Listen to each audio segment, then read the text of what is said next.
दोस्तों, हिंदुओं का अपमान अब नहीं सहेगा भारत और अमेरिका को इसकी बहुत बड़ी कीमत चुकानी पड़ेगी। ऐसा मैं क्यों कह रहा हूं? आज की इस वीडियो में आपको पूरी तरीके से सारी चीजें समझ में आने वाली हैं। किस तरीके से यूएस ने हिंदुओं का अपमान किया है और हमारे आरएसएस चीफ को, मोहन भागवत जी को, यहां पर न्यूयॉर्क में इवेंट करने से रोका जा रहा है। इसके पीछे की साजिश कौन कर रहा है, ये सारी चीजें आज की इस वीडियो में डिस्कस करने वाला हूं।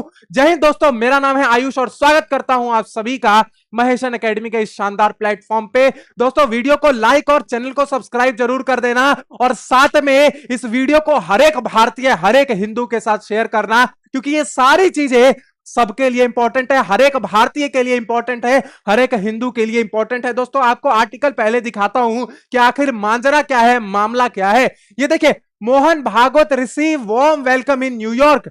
पहले यह बात चल रही थी कि मोहन भागवत जी को न्यूयॉर्क में इवेंट नहीं करने देना है और ये सारी साजिशें कौन कर रहा था? यूएस में बैठे लोग कर रहे थे और अपने देश में जो बैठे छोटे छोटे दीमक है ना, वो सारी चीजें जो है इन्फ्लुएंस कर रहे थे यूएस वालों को कि आप जो है ये चीजें मत होने देना, क्योंकि ये जो है भड़काऊ चीजें वहां पर होने वाली हैं और ये सारी चीजें अपने देश के लोग वहां पर जाके बोल रहे हैं। समझिएगा इन चीजों को, क्योंकि ये डायरेक्टली कनेक्टेड है ना। इन्हीं के लिए जो है एफसीआरए लाया जा रहा था कि ये फंडिंग जो है रुके। ये जो कनेक्शन जो बना रखा है ना इन्होंने, विरोधियों ने, वो सारी चीजें अब निस्तानाबूद हो जाए। लेकिन अभी जो है एफसीआरए का किस तरीके से पुरजोर विरोध किया आप सभी ने देखा वो सारी चीजें।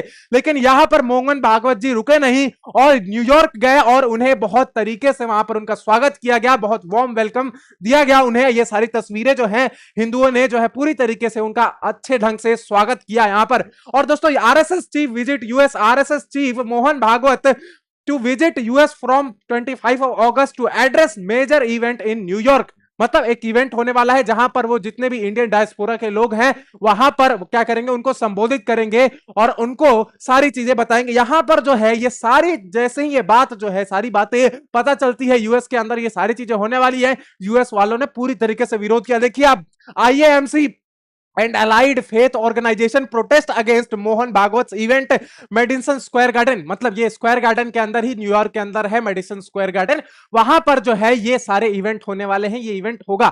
और ये जो इवेंट से पहले ही ये सारे प्रोटेस्ट चलने लगे, ये दो संगठन है वहां पर, और वो इवेंट को जो है रोकने की पूरी तरीके से साजिश करने लगे कि किसी भी तरीके से इस इवेंट को रोका जाए। और वो बात बोल रहे हैं कि यहां पर जो है, जो मोहन भागवत जी इवेंट करने वाले हैं वहां पर वो भड़काऊ भाषण देंगे। ये सारी चीजें, ये जो है यूएस की चाल है और ये सोच रहे हैं कि पूरी तरीके से भारतीयों को हम रोक देंगे यूएस में आने से और जितना भी हमारा इन्फ्लुएंस है। दोस्तों, ये बहुत ज्यादा इंपॉर्टेंट इवेंट होने वाला था। आपको बताऊंगा कि ये क्यों इंपॉर्टेंट है। जो लोग बोल रहे हैं कि जाने की जरूरत ही क्या थी, अगर वो मना कर रहे हैं, तो उन जो देश विरोधी लोग जो बोल रहे हैं ना कि क्यों जा रहे हैं, इन सारी बातों का जवाब दोस्तों देने वाला हूं। ये बहुत डीप डाइव जियोपॉलिटिक्स है और जियोपॉलिटिक्स में सारी चीजें बदलती रहती हैं। तो यूएस के अंदर जो भारतीय बैठे हुए हैं उनको संबोधित करना बहुत ज्यादा इंपॉर्टेंट है, उनको जगाना बहुत ज्यादा इंपॉर्टेंट है, क्योंकि कब किस कंट्री के साथ हमारे रिलेशंस बिगड़ जाए ये कोई नहीं जानता, किसी को भी नहीं पता। आज यूएस हमारे साथ है, कल खिलाफ हो जाएगा। आज जो है कोई कंट्री हमारे साथ है, कल को हमारी बातें जो है का विरोध करने लगेगी। तो ये सारी चीजें अगर होंगी तो हमारे जो लोग हैं वहां पर उनको पता होना चाहिए, वो जागरूक होने चाहिए इस बात से और उनके अंदर देश प्रेम बिल्कुल होना चाहिए। तो ये सारी चीजों को करने के लिए हमें वहां पर जाना पड़ेगा, उनको संबोधित करना पड़ेगा। तो ये मेन कारण है, आप दोस्तों समझिए इन चीजों को।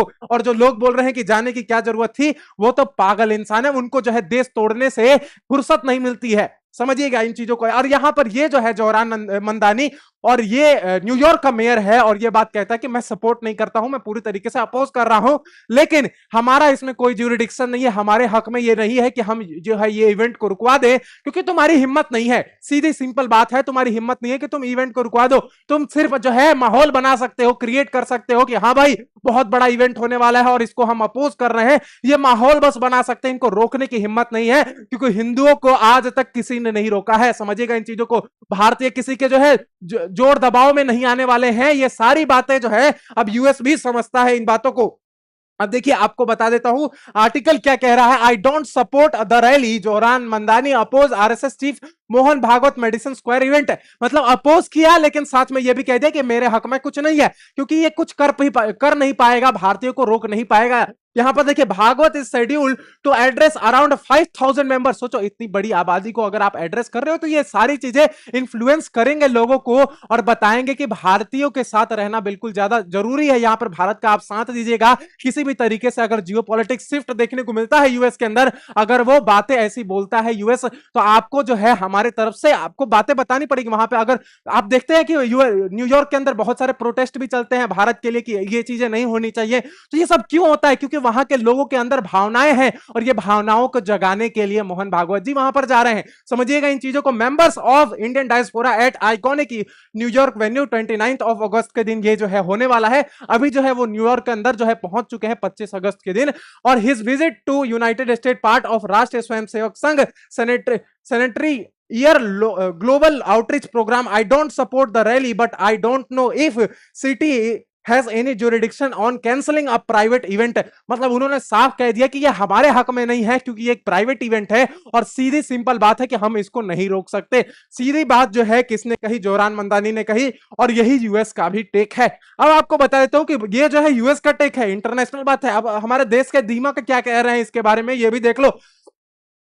Why did Mohan Bhagwat go to US despite of opposition? Nana Patole slams RSS ahead of New York rally. मतलब इन्होंने कहा कि क्यों जाने की जरूरत है, क्या बात हो गई? तो आपको मैंने रीजन बता दिया कि भाई इनके समझ में ये चीजें नहीं आने वाली क्योंकि ये बड़ी लेवल की चीजें हैं और इनका दिमाग जो है पीनट साइज ब्रेन है ना, बादाम के टुकड़े जितना इनका ब्रेन है, तो उसमें जो है ये बातें नहीं घुसने वाली हैं कि क्यों ये ज्यादा जरूरी है। और हमारे जो लोग अदर कंट्रीज में हैं उनको संबोधित करना बहुत ज्यादा आज के टाइम पे इंपॉर्टेंट हो गया दोस्तों, क्योंकि मैं जियोपॉलिटिक्स को बहुत कीनली ऑब्जर्व करता हूं यहां पर और सारी चीजें मैं आप तक पहुंचाता हूं। तो आप भी देख रहे होंगे किस तरीके से जियोपॉलिटिक्स में हमेशा उथल पुथल मची रहती है, हमेशा शिफ्ट देखने को मिलता है। तो सबसे ज्यादा जरूरी है कि हमारे लोग हमारा साथ दे, चाहे वो दूसरी कंट्री में ही क्यों ना हो। अगर हमारा साथ देंगे तो यहां पर प्रेशर भी बनेगा उस कंट्री के ऊपर कि भाई यहां के भी लोग वहां पर पढ़ रहे हैं या फिर वो जो नौकरी कर रहे हैं, ये सारी चीजें जो हैं वहां के लोग भी हैं, तो ये सारी चीजों का प्रेशर पड़ेगा उस कंट्री के ऊपर। तो ये सारी चीजें बहुत ज्यादा इंपॉर्टेंट है। और दोस्तों ये बात करते हैं यूएस वाले की जो है ये सारे रिलीजियस इवेंट हम क्यों करने दे। अब भाई ये जो मार्को रूबियो है ये भारत में नहीं आया था, हमने तो इसको नहीं रोका था। और अगर यही बात है तो अब कोई भी वहां से आएगा तो हम सीधा रोक देंगे कि भाई तुम निकलो यहां से। ये सीधा सिंपल बात है क्योंकि ये दोगलापन है। अगर मार्को रूबियो आता है तो हम उसे आने देते हैं और हमारे जो लोग हैं वो अगर वहां पर जाते हैं, वहां पे इवेंट ऑर्गेनाइज करते हैं तो वहां पर उनको अपोज किया जाता है। किस बात के लिए? ये सारी चीजें जो है दोगलापन है यूएस का और इन सारी चीजों को अब बहुत कीनली ऑब्जर्व कर रहा है भारत कि ये जो भी काम कर रहे हैं ना, जो भी स्टेप्स कर रहे हैं उनका कड़ा जवाब दिया जाएगा। टाइम आने पर आप समझिएगा स्ट्रेटजी और प्लानिंग बन रही है। सही वक्त का इंतजार करना है भारत को और सही वक्त सही समय पर वो हथौड़ा मारा जाएगा, आप ध्यान रखना, और उससे वो चारों खाने चित्त हो जाएंगे।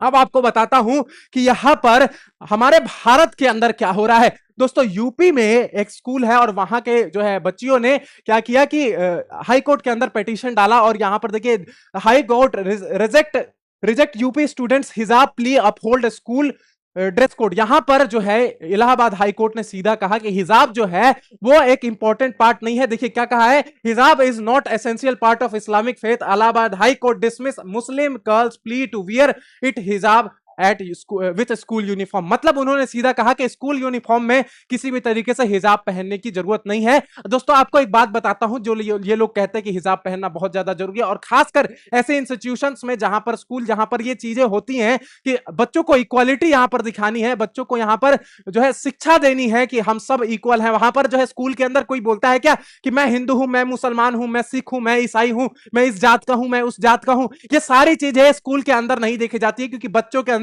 ये भावनाएं बिल्कुल नहीं होनी चाहिए। और अगर जो है एक दूसरे से लोग डिफरेंटली जो है अटायर पहनेंगे, डिफरेंटली कपड़े पहनेंगे, तो ये सारी चीजें होना स्टार्ट हो जाएंगी। अनइक्वल जो है बिहेवियर एक दूसरे के साथ बच्चे करने लग जाएंगे, ये बिल्कुल नहीं होना चाहिए। इसलिए तो हमने स्कूल यूनिफॉर्म को यहां पे बनाया कि भाई सारे लोग जो है इक्वली हो और हर किसी के साथ इक्वल ट्रीटमेंट किया जाए। लेकिन अगर ये सारी चीजें होंगी, कल को ब्राह्मण जो है वो धोती पहनकर आ जाएंगे, ये सारी चीजें जो है नहीं होनी चाहिए क्योंकि एक यूनिफॉर्म सिविल कोड होता है किसी भी किसी का भी एक कोड ऑफ कंडक्ट होता है किसी भी इंस्टीट्यूशन का कि वहां पर आपको ऐसे कपड़े पहनने, और ये सबसे ज्यादा जरूरी है। आप यूपीएससी के इंटरव्यू में कुछ भी नहीं पहन के जा सकते, वहां पर आपको कोड को फॉलो करना पड़ेगा, जो आपको कहा जाएगा वो आपको पहनना पड़ेगा। ये सारी चीजें बहुत ज्यादा इंपॉर्टेंट है दोस्तों।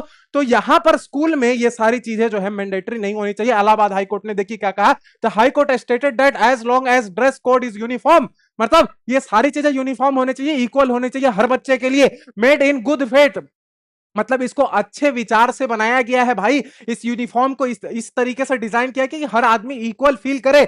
और देखिए नॉन डिस्क्रिमिनेटरी, मतलब किसी के साथ भेदभाव ना हो, and aimed to maintain discipline institutional identity. और इसको जो है कि एक इंस्टीट्यूशन का एक जो है ये बहुत बड़ी बात है कि ये सारी चीजें जो स्कूल यूनिफॉर्म में जो है हम इक्वल जो है ट्रीट करते हैं बच्चों को, और ये जो है चीजें जो है अलग दिखाती हैं। अगर जो है आप दूसरे अटायर को पहनेंगे, दूसरे कपड़े तरीके के कपड़े आप पहनना स्टार्ट कर देंगे तो ये अनइक्वल हो जाएगा, और बच्चे जो है बच्चों के दिमाग में ये सारे जहर जो है भरने लग जाएंगे कि ये दूसरे जात का है, ये दूसरे धर्म का है, ये गरीब है, ये अमीर है, ये सारी चीजें भरने लग जाएंगी। कल को अमीर आकर कहेगा कि मुझे जो है ये सूट पहन के आना है, तो उसको स्कूल में थोड़ी अलाउ कर दिया जाएगा? अरे पहनना अपने घर पे। तो ये सारी चीजें नहीं होनी चाहिए, क्योंकि वहां पर स्कूल के अंदर आपको एक कोड ऑफ कंडक्ट को फॉलो करना होता है। और इस बात का यहां पर विरोध पूरी तरीके से हो रहा है। ये ओवैसी है, और ये क्या कह रहा है, स्लैम्स इलाहाबाद हाई कोर्ट, और ये बोला है कि अटैक ऑन इस्लाम है ये, मतलब ये इस्लाम के ऊपर डायरेक्ट अटैक है। मतलब सोचो किस तरीके से भड़काऊ बातें की जाती हैं। अगर जो है कोर्ट कुछ बात बोलता है तो उसका सीधी तरीके से अपोज कर दो भाई, सीधी तरीके से जो है उसको जवाब दे दो कि ये तो धर्म के ही खिलाफ है ना। अब कल को अमीर जो है, मैंने आपको बताया, तो अमीर ये बोल देगा कि हमारी अमीरियत के खिलाफ है, ये गरीबा के बोल देगा हमारी गरीबियत के खिलाफ है। ये सारी चीजें जो है बिल्कुल जो है गलत हैं, और ये सारी चीजें नहीं होनी चाहिए। ये भड़काऊ चीजें नहीं बोलनी चाहिए कभी भी, क्योंकि बच्चों के अंदर ये सारी भावनाएं नहीं होती हैं, तो उनके अंदर ये सारी चीजें जगाने की जरूरत भी नहीं है। क्योंकि बच्चे भगवान का रूप होते हैं भाई। अगर उनके अंदर आप ये सारी चीजें डालेंगे कि ये हिंदू है, ये मुसलमान है, ये सिख है, ये ईसाई है, और उनके अंदर अगर ये भावनाएं गलती से भी आ गई कि इनके साथ हमें ऐसे बिहेव करना है, इनके साथ उस तरीके से बिहेव करना है, तो ये सारी चीजें बहुत गलत है, और देश का भविष्य खतरे में चला जाएगा। इन चीजों को आप समझिएगा। ओवैसी प्रोक्लेम अ हिजाब clad women will be Indian PM one day, मतलब ये क्लेम कर रहे हैं कि एक हिजाब पहनी हुई जो लड़की है वो एक दिन भारत की प्रधानमंत्री बनेगी। अब ये सारी जो है फ्यूचर प्रेडिक्शंस, अपने धर्म को बड़ा दिखाना, ये सारी चीजें जो है ये लोग काम करते रहते हैं, और भड़काऊ चीजें बोलने में किसी भी तरीके से पीछे नहीं हटते हैं। दोस्तों आपको ये आज का आर्टिकल कैसा लगा मुझे कमेंट सेक्शन में जरूर बताना, साथ में वीडियो को लाइक और चैनल को सब्सक्राइब करना जरूर। मैं आपसे मिलता हूं अगले वीडियो में, तब तक के लिए जय हिंद, जय भारत।